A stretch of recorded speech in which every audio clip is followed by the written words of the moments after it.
부모로부터 물려받은 재산도 없고 능력도 없는 내가 현재를 희생하지 않고 부자가 되는 법이 있을까? 만약 이런 비결이 있다면 구독자분들은 어떻게 하실 건가요? 꼭 알아보고 싶겠죠. 그래서 홍주연 저자는 대한민국 상위 0.01%가 찾는 행운의 여신 이서윤을 찾으러 비행기를 탑니다. 대한민국 상위 0.01%가 찾는 행운의 여신이 알려주는 부와 행운의 법칙. 저자이자 기자였던 홍주연 작가의 아버지는 세상을 떠나기 몇 달 전 이런 부탁을 남기셨다. 현재를 희생하지 말고 진정한 부자로 살려무나 그 방법을 찾아 너의 삶을 누리렴. 평생 아끼기만 했던 아버지가 돌아가시기 몇 달 전 이런 부탁을 남기시다니. 부모로부터 물려받은 재산도 없고 능력도 없는 내가 현재를 희생하지 않고 부자가 되는 법이 있을까? 행운의 여신 이서윤.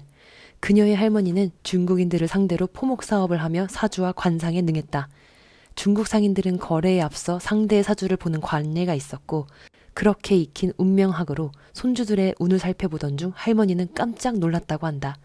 이 아이는 내가 운을 다루는 공부를 시켜야만 한다. 이서윤은 사주와 관상에 능했던 할머니의 발견으로 7살에 운명학에 입문했다. 할머니의 지원과 이서윤의 신념으로 주역, 명리학, 자미두수, 점성학 등 동서양의 운명학을 익혔고 10만 건의 사례를 과학적으로 분석했다. 그녀에 대한 소문은 부자들의 귀한 비밀이었다.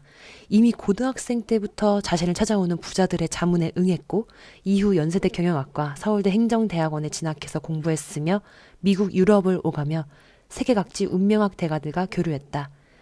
제가 실제 이 책을 2020년, 21년도 그 사이에 샀습니다. 제가 1억조차 다루지 못했을 시절에 처음 사드렸었고 처음에 혼자 읽을 때는 이 책 이거 뭐야? 이렇게 생각을 했었어요. 그리고 나서 25년에 제독을 한 책입니다. 10억을 만들기 전과 후에 이 같은 책을 읽었더니 정말 비교도 안 될 정도로 이 책에 대한 이해도가 높아져 있더라고요. 누군가 친절히 설명해 줬더라면 조모래기 시절에 진작부터 시작했을 텐데 구독자분들의 누군가가 되어드리려고요. 그녀가 알려준 현재를 희생하지 않고 부를 이루는 법, 더 해빙에 대한 책의 구절과 저의 경험 그리고 생각을 함께 나누도록 하겠습니다. 아주 잠시 함께해요, 우리. 진짜 부자는 돈을 쓰면서 그것을 기쁨으로 누릴 줄 알죠. 지금 주머니에 얼마가 있는지는 중요치 않아요. 돈을 쓰는 그 순간 해빙을 하는 것이 핵심입니다. 그 감정 에너지로 돈을 끌어당기거든요. 아무리 작은 액수도 상관없어요. 해빙은 단 1달러라도 지금 나에게 돈이 있다는 것에 집중하는 데서 시작합니다. 그 감정이 커져갈수록 돈을 벌 수 있는 내 능력에 감사하게 되죠. 돈을 벌어다 준 세상에게도 감사하게 되고요. 그렇게 더 큰 돈이 돌아올 것을 아는 것, 그것이 진짜 부자의 마음이에요. 가짜 부자는 내일만 살아요. 오늘은 내일을 위해 희생해야 할 또 다른 하루일 뿐이죠. 진짜 부자에게 돈이란 오늘을 마음껏 누리게 해주는 수단이자 하인입니다. 반대로 가짜 부자에게 돈은 목표이자 주일이죠. 그 돈을 지키고자 자신의 삶을 희생하는 거예요. 마치 제가 투자 공부를 할 때가 생각이 납니다. 돈 5천만 원만 있었을 때 우연히 했던 부동산 투자가 폭등기를 만나서 돈을 벌였었거든요. 그때부터 바로 이제 공부를 시작했죠. 배우고 나서 투자한 결과는 그때 마이너스 1억의 손실을 저에게 안겨다 줬습니다. 그때 딱 마음이 가짜 부자의 마음이었어요. 그랬던 것 같아요. 지금을 희생해야만 얻을 수 있다. 그리고 돈의 액수나 부동산 몇 채를 만드는 것이 저의 목표였어요. 돈 공부를 한 지 그 후에 한 3년이 지나니까 또 다른 강의에서 이런 말을 들었어요. 이미 그것을 가진 사람처럼 행동하세요. 그것을 가진 사람처럼 연기하고 생활해야 나의 그릇이 진짜 그것을 담을 수 있게 됩니다. 라는 말을 들었거든요. 처음 공부할 때 들었으면은 뭐야 저게 무슨 말이야 그냥 아무 말이나 하는 거 아니야 이렇게 생각했을 수 있었을 텐데 정말 공감이 갔고 그때부터 약간 저도 마인드를 바꿨습니다. 이미 순자산 10억을 달성한 사람처럼 행동했죠.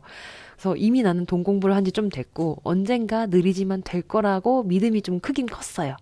그러다 보니까 회사 생활의 태도도 바뀌고 10년 이상 대기업 직장인이었지만 그토록 모자랐던 용돈들이 서서히 남기 시작했어요. 생애 처음으로 정기적금을 꾸준하게 들 정도로 말이죠. 직장인 투자자 참 많죠. 직장인이면서 투자도 하는 우리들이 가장 조심해야 할 부분입니다. 너무 돈을 버는 과정에 과몰입하지 마세요. 제가 그랬었으니까요. 이미 그것을 가진 사람처럼 디테일하게 상상하는 데에도 몰입 에너지를 나눠 쓰셔야 합니다. 지금의 상황을 벗어나 더 높은 곳으로 끌어줄 열쇠는 사실 우리 안에 있어요. 우리는 자신을 둘러싼 세계를 스스로 바꿔갈 수 있어요. 미래를 창조할 수 있는 에너지를 가진 존재니까요. 그녀가 컵을 좌우로 흔들더니 움직임을 멈추고 내 눈을 응시하며 질문을 던졌다. 이 컵이 우리에게 있는 부의 그릇, 물은 돈이라고 생각해보죠. 이 컵이 마구 흔들리면 어떻게 될까요?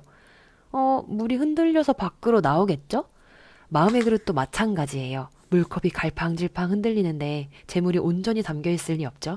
마음이 편안할 때 그 안의 물도 차분하게 머무르는 법이에요. 제가 만난 수많은 부자분들은 대부분 돈에 대해 편안한 마음가짐을 유지하고 있었어요.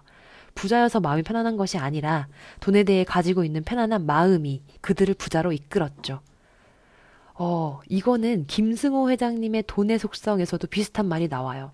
돈에 대해 감사하라, 돈을 인격체로 대하라고 말이죠. 어느 누가 욕하고 불평하는데 옆에 있고 싶겠냐고 훨씬 더 쉽게 설명해 주시긴 했습니다만 저도 너무 공감합니다.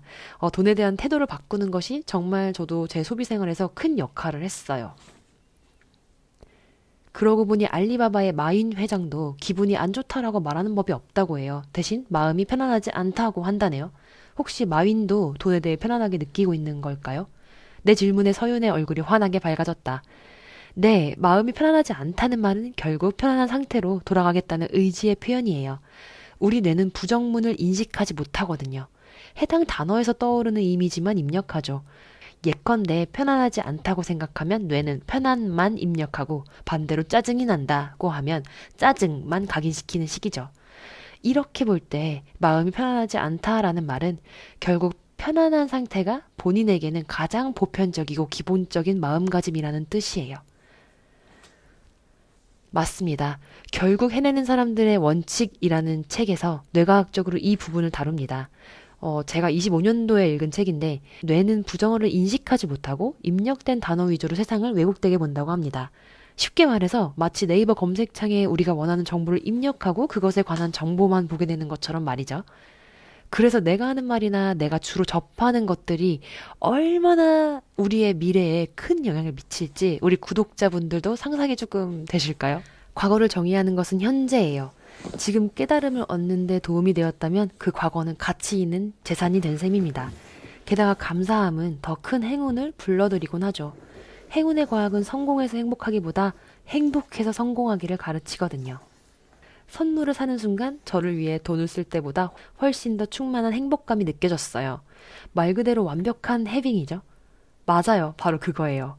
해빙의 가장 높은 단계인 상생이에요. 좋은 인연에 투자하고 가진 것을 나누는 것처럼 있음을 확실하게 나에게 새기는 방법도 없거든요. 상생이란 내가 먼저 베풀면 우주의 에너지가 돌고 돌아 나에게 더 큰 행운으로 돌아온다는 의미예요. 워런 버핏과 빌 게이츠가 2010년부터 시작한 기빙 플래지를 통해 기부를 시작했고 상생을 한 이후 두 부자의 재산이 2배 가까이 늘어났던 사실에 난 놀라지 않을 수 없었다. 서윤이 말한 대로였다. 저는 현재 육아휴직 중이라 개인 용돈이 오픈하면 20만 원만 갖고 살고 있어요.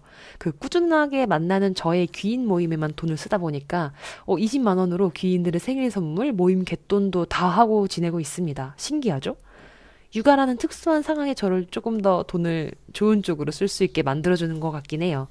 용돈이 단돈 20만 원이지만 그 순자산이 커가는 모습과 그에 비례해 커진 저의 마음그릇과 태도 덕분에 정말 풍요를 느끼고 살고 있는 사람이 되었습니다. 그치만 약간 40만 원으로 늘어났으면 하는 바람도 여전히 있어요. 우리 구독자분들은 한 얼마쯤의 용돈이 있을 때 풍요를 느끼실 수 있으실까요? 한번 생각해 보시면 좋겠습니다. 수만 명의 사례를 분석해보면 사건은 항상 반전의 기회를 갖고 있어요. 중요한 시기에 주어지는 달콤한 일들이 나중에 도구로 작용하는 경우도 많고 누가 봐도 불행한 일이 사실은 그 사람을 다시 태어나게 하는 경우도 많죠. 저만 해도 건강이 안 좋아진 시기에 생각지 못했던 깨달음을 얻어 일의 진전을 이루곤 했어요. 저 또한 늦은 나이에 출산 그리고 육아를 하면서 많은 이들이 힘들겠다, 버텨, 한 10년이면 돼 등등 우스갯소리로 저에게 걱정과 북돋움을 많이 주십니다. 하지만 저는 육아휴직의 기간이 너무 행복하고요. 저 자신도 키울 수 있는 시간을 갖게 해준 것에 정말 감사하고 있어요. 세상에 가장 소중한 보물을 안겨다 주신 것도 모자라서 심지어는 육아휴직 그 유급기간 동안에 느꼈던 일하지 않아도 돈이 나오는 그 시간 부자의 간접 경험을 맛보았죠. 그래서 이 꾸자사무 채널도 만들어지게 된 겁니다. 여지껏 결핍을 욕망으로 바꾸고 그걸 갖기 위해 배우고 행동을 해냈기 때문에 다 이뤄내면서 살았다고 여러분들께 말씀을 드린 적이 많습니다. 어, 그것은 직장인에서 이제 이웃집 백만장자가 되어가는 과정에 대해서 주로 다뤘었어요. 지금은 또 시간 부자가 되어가는 과정을 여러분들과 아주 실시간으로 그 실패와 성공들, 뭐 좌절 이런 것들을 나눌 수 있음에 또 감사한 1월이 되었습니다. 각자 내가 원하는 성공을 성취하며 풍요와 행복 속에서 살아요. 두 번째 10억의 서재 여기서 마치겠습니다. 감사합니다. 꾸저사모였습니다.